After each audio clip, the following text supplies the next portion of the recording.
It happened in late autumn, in a house built for the illusion of forgiveness.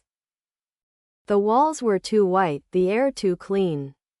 And her voice, Amara Velasquez, still echoed in my head from the night before.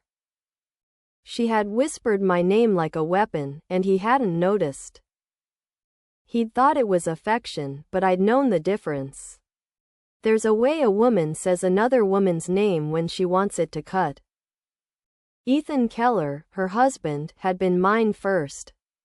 Not by marriage, but by everything that mattered before the papers. When he left me for her, he said she reminded him of the person I used to be. He was right. She'd studied me too closely. I'd met her years earlier at a conference. A wide-eyed intern asking questions too intimate to be academic. She'd taken notes on the way I spoke, the way I paused, the way I avoided words like love. I didn't know then that she was already building a version of me she could inhabit, one softer, more forgivable. And when Ethan fell for her, I told myself it was poetic symmetry. That maybe I deserved to see what it felt like to be the ghost in someone else's life. But poetry wears off fast when the wrong name gets whispered in the dark. That night, she called me. No greeting, no hesitation. He said your name, she murmured. Twice. Her voice was calm, too calm, as if confessing a murder she wasn't sure she regretted. I didn't answer at first. There was a long silence where the sound of her breathing mixed with something else, laughter, maybe, or tears. Do you want to know what it sounded like? She asked. No, I said, but she told me anyway. I hung up, but she called again, and this time I let it play through the speaker. Her voice came from their bedroom, low, intimate, unsteady. Between the static, I heard my name again, from him this time, said like muscle memory. She laughed when it ended. You built him well, she said. But he still runs on your code. I should have blocked her. I didn't. Instead, I started replying. Short messages at first, one-word acknowledgements, then questions. The conversations became nightly. A strange exchange between the woman who'd replaced me and the woman who refused to disappear.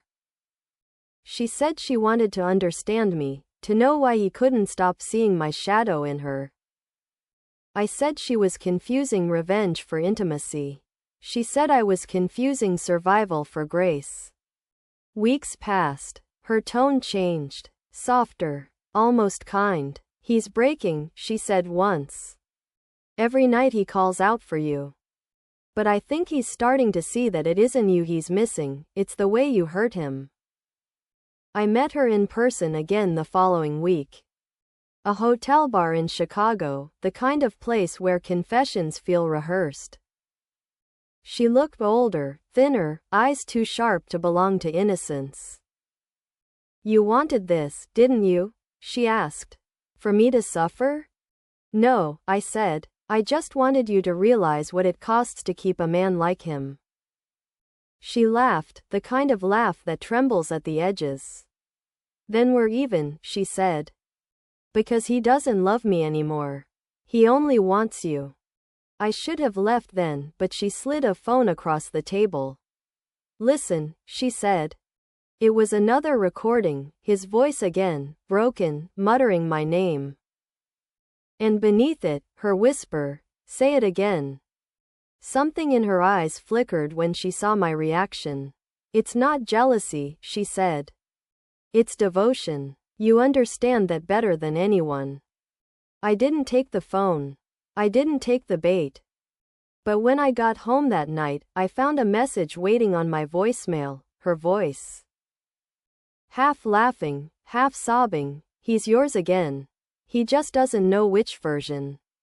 The next morning, Ethan was found dead in their bed. Overdose. The police said accidental. I said nothing. 2 weeks later, a package arrived with no return address. Inside, a silver necklace I'd lost years ago and a note in handwriting identical to mine. He called your name until the end. I made sure of it.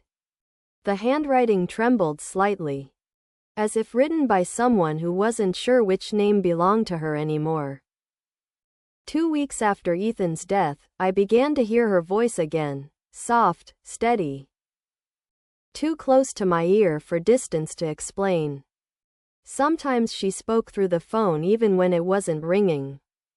Sometimes through strangers who said my name with her cadence. I told myself grief had no shape, but hers had found one.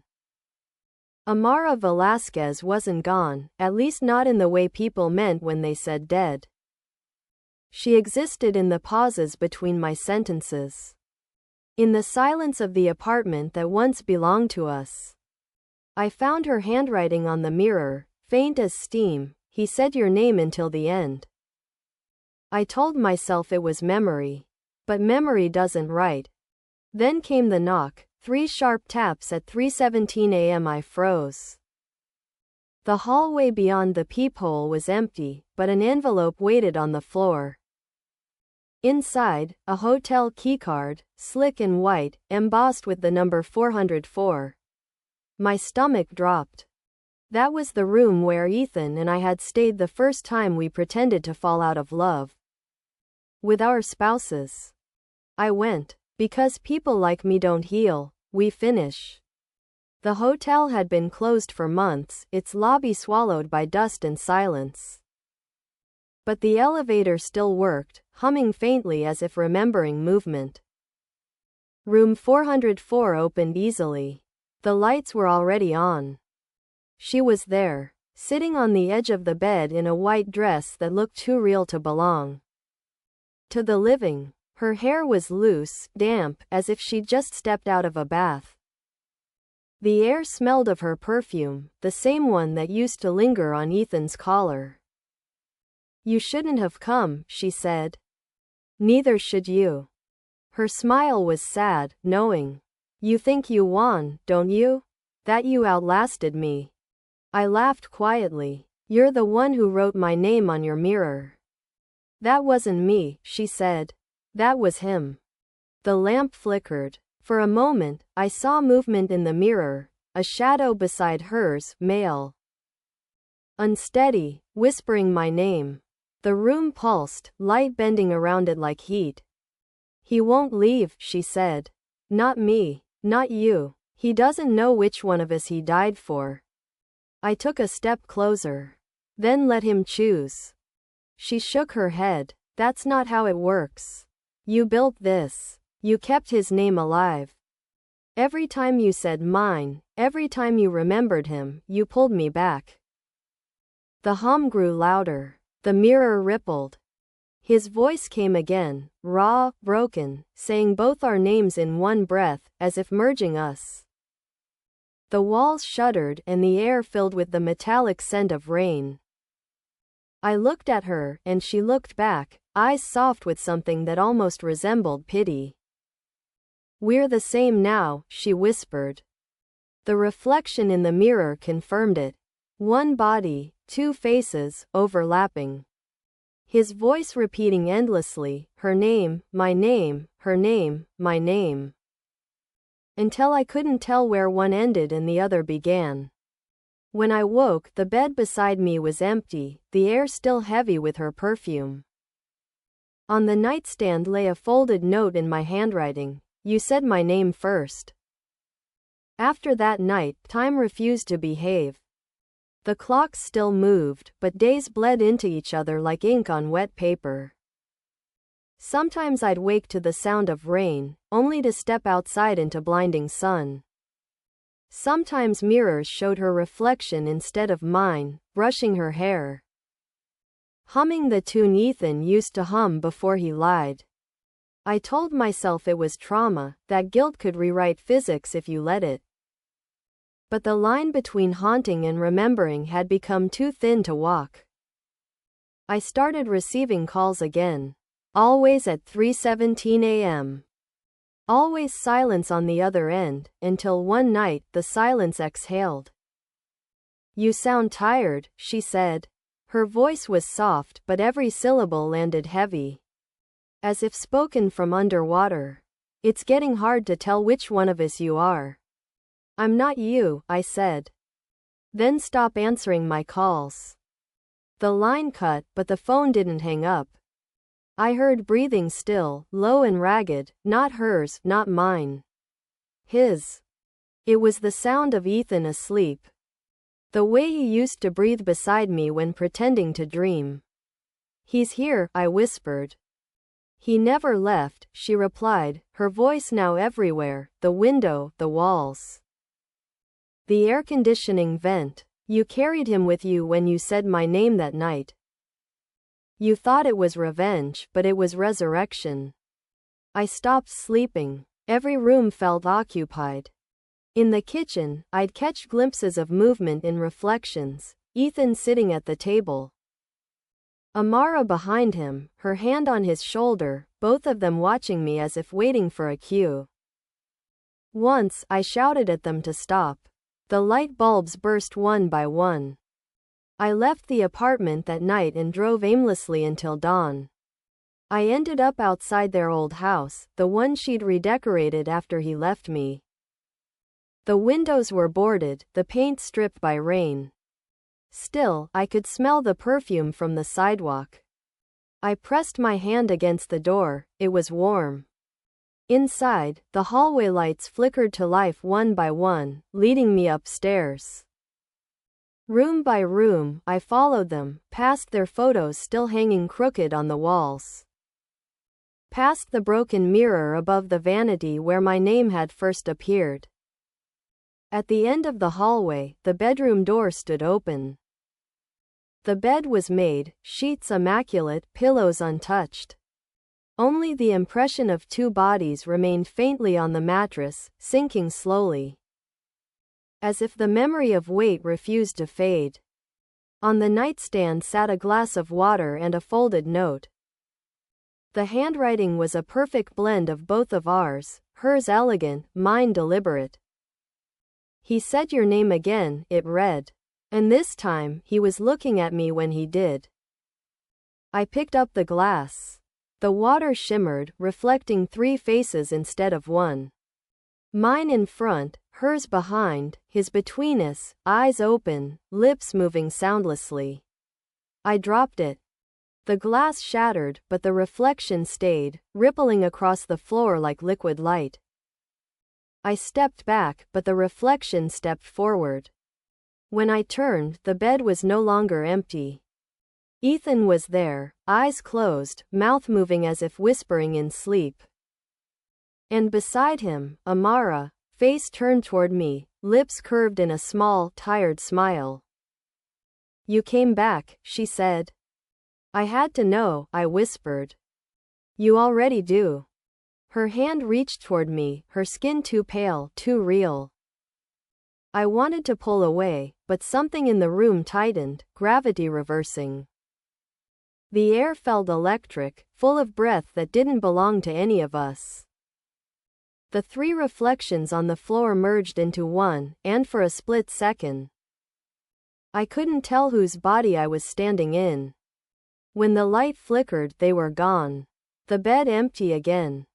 Only the faint imprint of their shapes remained, hers curling toward his. His turned toward where I stood. On the pillow, one last whisper hung in the air, fading slowly. As if carried on someone else's breath, you said my name first. By the fourth month, the living and the dead had started sharing the same vocabulary. People spoke Ethan's name again, not as grief but as gossip. While Amara's face appeared in articles that hinted at tragedy as performance. I stayed invisible, though sometimes I'd catch my own reflection in glass, hers wearing my expression. The mirror between us had thinned into something porous. The messages hadn't stopped, they just got smarter. Texts from numbers that didn't exist, all signed with the same phrase, you said my name first. I'd begun to answer them, half out of defiance, half out of loneliness. What do you want? I typed once. The reply came instantly. Continuity. One night, I returned to the apartment and found my front door unlocked. Nothing was missing. Everything was simply rearranged. 2 wine glasses on the counter, half full, 1 lipstick stain too fresh to be mine. My bed remade with sheets I hadn't owned in years, the pale blue ones from when Ethan and I still pretended love was permanent. The faint smell of her perfume hung in the air. I walked into the bathroom, heart slamming. The mirror was fogged though the room was cold. I wiped it clean. Her handwriting, familiar, looping, careful, covered the glass. He's here. He's waiting for you to finish what we started. I turned, and for a moment, the silhouette behind me was his. Then it shifted, stretched, became hers. You're not supposed to be here, I whispered.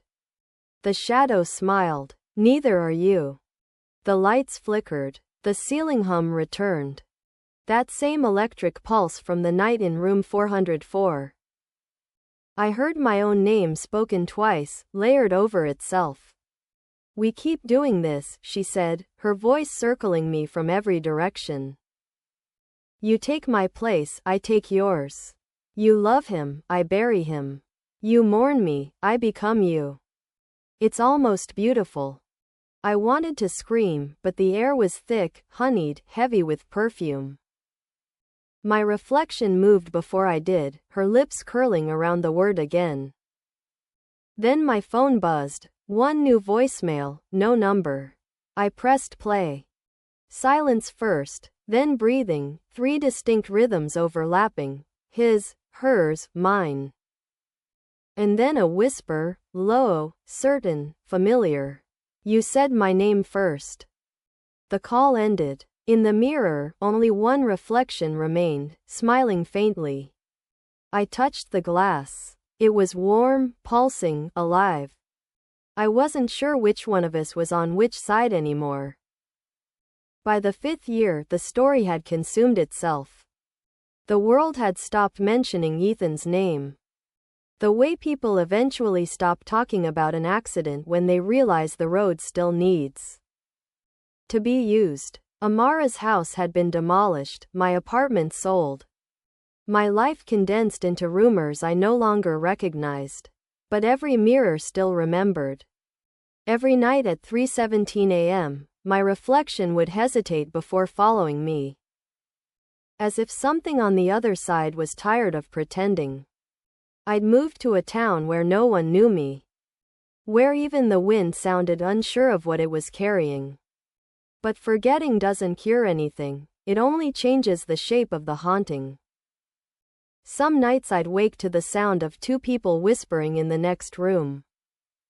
I'd think it was neighbors until the voices began using my name, once tenderly, once accusingly. You said it first, one voice would murmur. You made us real. I stopped sleeping and started writing instead. Not confession, notation. I tried to map what had happened like a crime scene. The first betrayal, the second death. The replication of voices, the recursive memories. But every sentence I wrote would rearrange itself the next morning. Pronouns traded places. My name turned into hers. His lines appeared in italics. As though he was still revising from somewhere past forgiveness. Then, one morning, I woke to find a letter slid under my door. No envelope. Just one sheet of paper, crisp and clean, typed in my old font. Room 213. One last time. The address was different, an oceanfront hotel, half renovated, empty for the season. I shouldn't have gone, but closure is an addiction for people who never got an ending. The clerk didn't ask for ID. She handed me a key before I spoke. They're already waiting, she said, though the lobby was deserted. Room 213 was identical to the others. Beige carpet, white walls, the faint hum of electricity in the air. But the bed was made with those same pale blue sheets. 2 glasses on the table. A note between them. Say the name that made us. I didn't move. The mirror above the desk flickered faintly, like a screen trying to hold an image. Slowly, shapes formed, his outline first, then hers, then both dissolving into me. The reflection smiled. You thought it was revenge, it said, my voice layered over hers. It was replication. The lights dimmed. The air thickened. From somewhere inside the walls, his voice joined ours, soft, resigned. We built this. The three of us spoke at once. The mirror shimmered, turning from glass to water. I stepped closer. The reflection reached out its hand, my hand, and I didn't resist when it touched mine. For a moment, I was all three of us at once. His regret, her obsession, my hunger for symmetry. The room pulsed red, as if lit by a heartbeat. Then silence. When the staff found room 213 the next morning, it was empty. The mirror was cracked from corner to corner, as though something had pressed too hard from the inside. On the glass, written in condensation, a single line remained. She swore my name. And now it's hers.